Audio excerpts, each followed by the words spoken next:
ইউনূস আলাইহিস সালাম মাছের পেটে বসে চিৎকার মেরেছিলেন, লা ইলাহা ইল্লা আনতা সুবহানাকা ইন্নী কুনতু মিনাজ জালিমিন।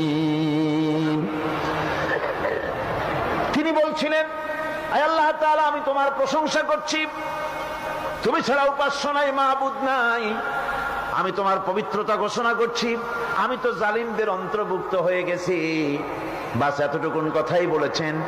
আল্লাহ পাক বলছেন, ইউনূসের ডাক তো কেউ শোনে নাই, পানির মধ্যে কেউ শোনে নাই, জমিনের কেউ শোনে নাই, মহাশূন্যের কেউ শোনে নাই, কিন্তু মাছের পেটের ভেতরে থেকে গভীর অতল দরিয়ার তলদেশ থেকে মাছের পেটের ভিতরে বসে আমার ইউনূস যে ডাক দিল, ওই ডাক আমি আরশের মালিক আমি শুনতে পেয়েছি, আর সঙ্গে সঙ্গে জবাব দিয়েছি, ফাস্তাজাবনা লাহু ওয়া নাজ্জাইনাহু মিনাল গাম্মি ওয়া কাযালিকা নুজিল মুমিনিন।